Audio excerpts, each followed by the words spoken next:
জীবনে পারফেক্ট মানুষের থেকে পার্মানেন্ট মানুষ অনেক দামি। একটা আপু বলতেছিল আমার কাছে ছোটবেলা থেকে প্রেম জিনিসটা পছন্দ ছিল না, তাই প্রেম প্রীতি এসব থেকে অনেকটাই দূরে থাকতাম। একটা ছেলের সাথে পরিচয় দেন, একটা সময় তার সাথে কথা বলতে বলতে কেন জানি প্রতিনিয়তই তার প্রতি আমি আরো দুর্বল হতে থাকলাম।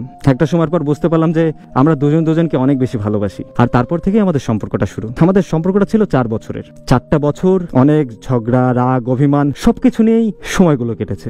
সম্পর্কের ভেতরে মান, অভিমান, ঝগড়া এসব না থাকলে সম্পর্কের মূল্যটা আসলে বোঝা যায় না। কোনো ঝগড়ার কারণে যদি ওর সাথে কথা না হতো, তখন আসলে সেই পুরোটা সময় ধরেই শুধুমাত্র ওর কথাই চিন্তা করতাম।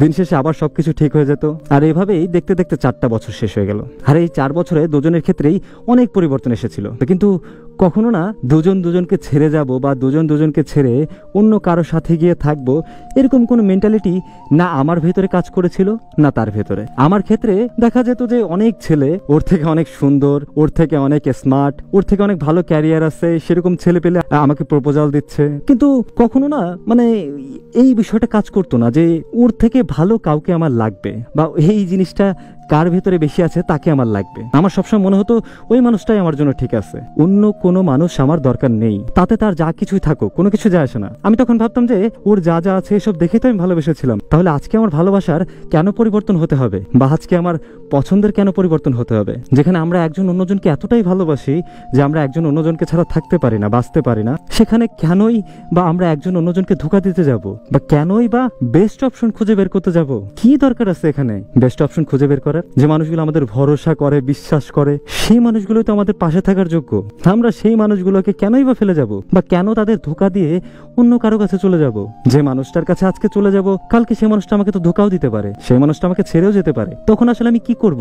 যে পারফেক্ট গুণের অধিকারী মানুষ দেখে আমি তার কাছে যেতে চাচ্ছি, সেই মানুষটা যদি ভবিষ্যতে আমাকে ধোঁকা দেয়, বা সেই মানুষটা যদি ঠিক আমি যেভাবে তার প্রতি আকৃষ্ট হয়ে গেছিলাম সেও যদি কারো প্রতি এভাবে আকৃষ্ট হয়ে যায়, তখন আসলে কি হবে? তখন তো আর সে আমাকে ভালোবাসবে না, বা তখন তো আর সে আমাকে কাছে রাখবে না, তখন তো সে ঠিকই আমাকে দূরে সরিয়ে দিবে। ভালো অপরচুনিটি দেখে চলে যাও, এটা কখনোই ভালোবাসা না। দুজন দুজনকে ভালোবেসে আঁকড়ে ধরে রেখে বাকিটা জীবন একসাথে চলার নামই হচ্ছে ভালোবাসা। আপুর কথাগুলো থেকে কিন্তু অনেক কিছুই শেখার আছে। জীবনে খুশি হওয়ার জন্য শুধুমাত্র যে পারফেক্ট মানুষ দরকার, বা পারফেক্ট মানুষ হলেই যে আমরা অনেক বেশি খুশি থাকবো, বিষয়টা এরকম না।